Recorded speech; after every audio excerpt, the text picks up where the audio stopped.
So I've been doing some volunteer work.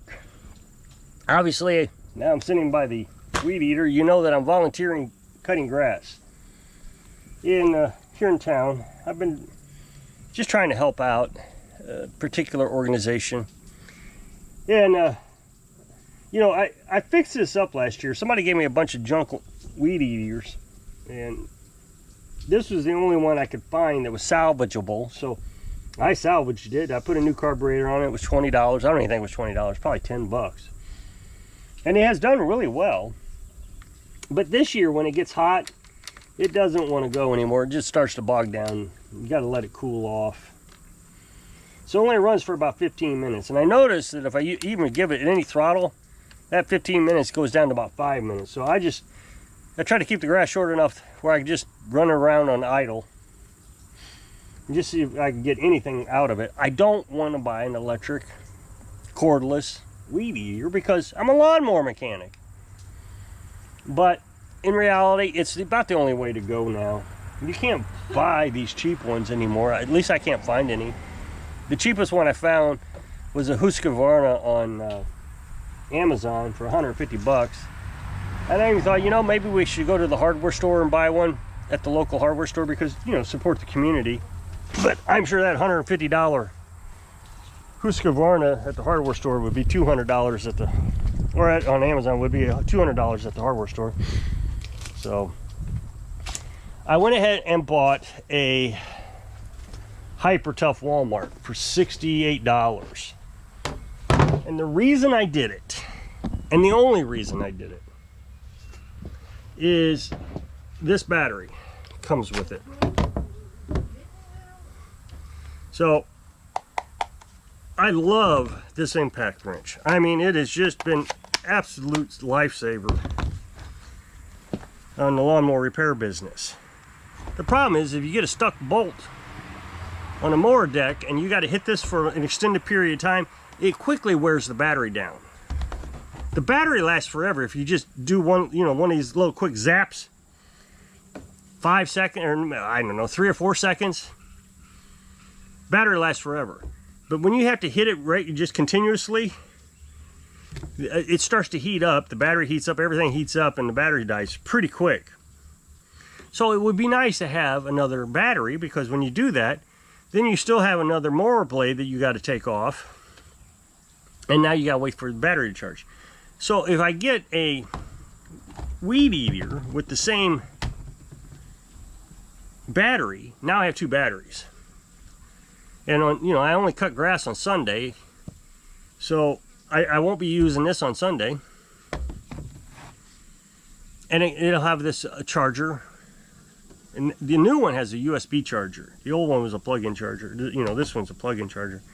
So what I will do is, since I'm volunteering, and what I do is I cut the grass here and then I cut the grass there. I'll weed eat this place for as far along as the weed eater, the gas-powered weed eater will last.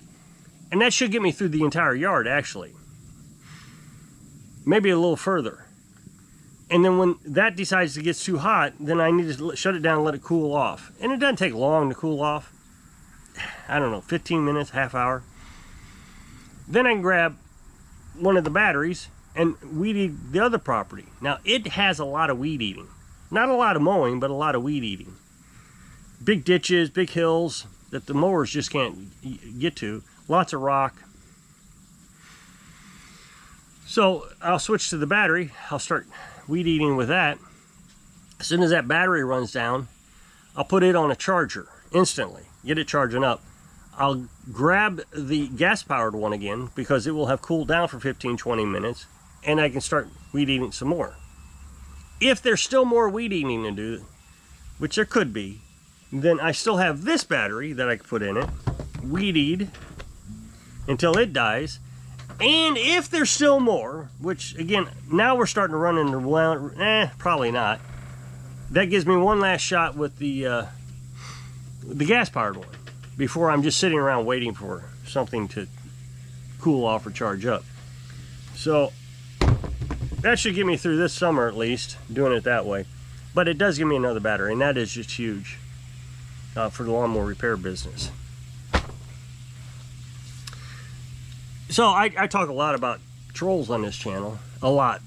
And this video, it's not really about trolls, it's about stalkers. See, what happens is a stalker will not listen to anything I say on YouTube. And the thing is, they've listened to everything I said, and they just, I guess, don't believe it. Because they know, everybody knows, that I don't want any of the subscribers coming in and approaching me. I mean, if you see me in the store and you say, hey, I subscribe to your channel, I'll shake your hand. I've done that a few times. I'm not going to stand around and have a long conversation because I just don't know you. It would be small talk, and I don't know how to do it. I look foolish. I know walking away from you after I give you a handshake looks foolish too, but it is certainly less foolish than me trying to carry on a conversation with you because I don't know anything about you. I mean, you could be talking all day long about me because you've watched 9 years of videos, but I wouldn't know anything about you. You know, where do you live? Well, I live right next door to you, man. Don't you know? I mean, so it's awkward for me. And when you start coming to my house, now that's just, I find that as an absolute threat. I just can't understand that philosophy. And there are a lot of YouTubers who agree with me on this. A lot. Big ones even. Don't come to your house. I mean, if you go to an actor's house, they have security, and they will arrest you or have you arrested. They will detain you. Cops will come and pick you up. I don't have those kind of resources to have that kind of security for myself. So it puts us in a unique situation that we have to defend ourselves.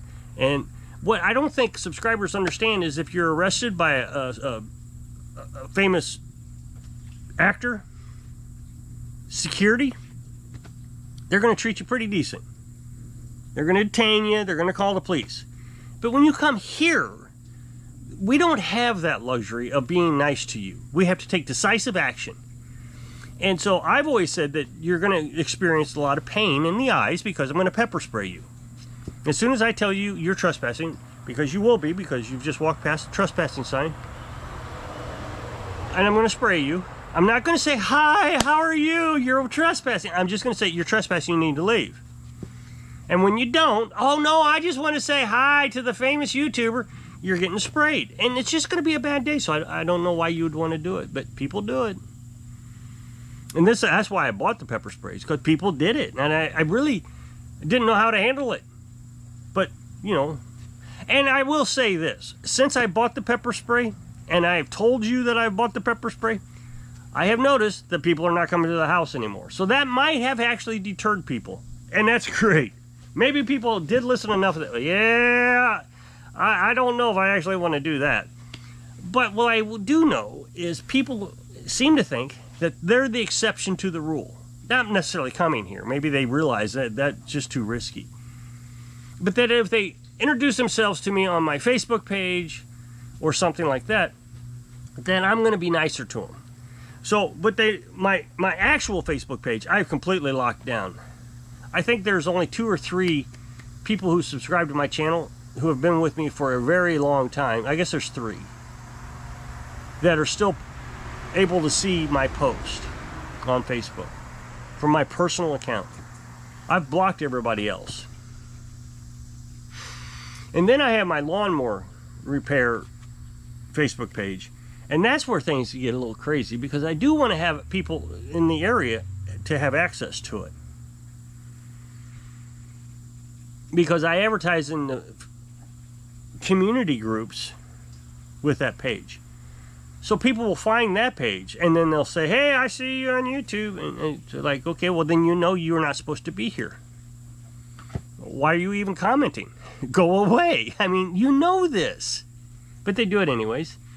Here's what's interesting, is they know that I'm going to block them. They know this, because I've said it in YouTube. You are going to get blocked. And so they go from being overly friendly and thinking that they're the exception to the rule to now they're angry. And they become a vicious person. Vicious. Which is exactly why I didn't want you talking to me in the first place. If you have the mindset that you think you can come talk to me, or friend me on Facebook, or act like we're friends, then you know, then the psychology suggests that if I reject you in any way, that you're going to become angry. That's the psychology of the person. I'm going to stalk someone and they're going to be nice to me. And if they're not nice to me, I'm going to be angry. That's just the psychology. Because people who do not stalk me probably understand, oh, I don't want to stalk this guy. I just don't have... I understand where he's coming from. I might like to meet him, but I'm not going to do it because that's his private place. That's his area. And this channel is the worst. Because they think they get to know me personally because it's a vlog. Whereas the lawnmower channel isn't quite as bad. I mean, I've had people contact me and say, I need a part.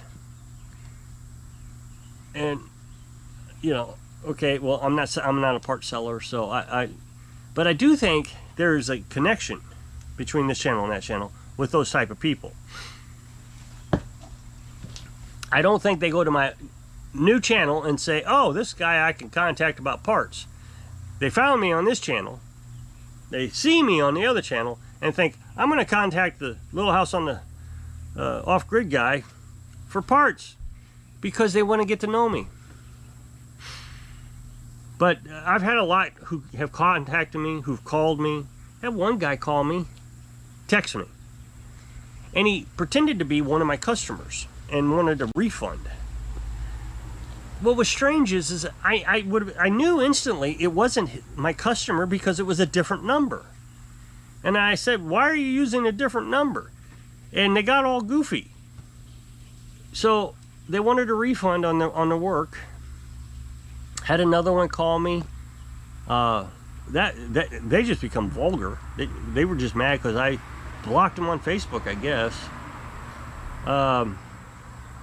I've had a couple people call me. And it's just very strange. I mean, and they really do think that I'm going to answer the phone differently than what I do. Even though I say I'm going to answer it the way I do. I'm going to be mean. If you're calling me... I mean, the thing is before the lawnmower repair business, I was able to just block the number. I never had to answer it. It was a strange number. I blocked it. But now I have to answer it. Even if it's out of state, because there's a lot of people who buy homes here that live out of state. And I even set up a rule, well, if it's from Kansas or Iowa or anywhere in the Missouri area, I'll accept it. But then I found that there's a guy from Florida who bought a second piece of property. Why would you buy a second piece of property here in Missouri on the lake when you have a big ocean over there? So, okay. So I do have to take the calls, but, you know, well, the thing is sometimes I just don't know. And well, sorry about that. I'm not going to go back and try to figure out what I said before because there was 13 minutes of video, so got a phone call, and so I had to shut off the recording. So I don't understand people. He's got a 1982 John Deere that he wants me to work on. I mean, can you imagine that? If a mechanic, somebody drove in with a 1982 Trans Am into a mechanic's bay, the mechanic would be like, what are you doing? I don't understand it, but they seem to think that you don't work on the classics? No, I don't work on the classics. No, Well, you should, because those are quality machines. Yeah, until you hit a rusted bolt that's been on there for 40 years. Anyway, where I was at was, I got a call the other day, or a text message the other day. It says, are you the guy that works on lawnmowers? I got your phone number from the guy, the young gentleman from the hardware store. And I said, yeah, I work on lawnmowers. So he says, I'll call you in the morning because it's late right now. Okay, that's great. So that was a plus. And so he calls me the next day and says, yeah, I'm from South Dakota. We just bought a piece of property down there by you. Okay, so do you know where and he wanted to know where I live. I said, okay, do you know where the such and such place is, because I was giving him directions. He says, what town is that? What do you mean, what town is it? I thought you were moving down here. And so I tell him, and he says, yeah, we bought a piece of property, and I need you to work on my chainsaw. And so he sends me the pictures of the chainsaw, and it's something but you buy at Harbor Freight or Home Depot.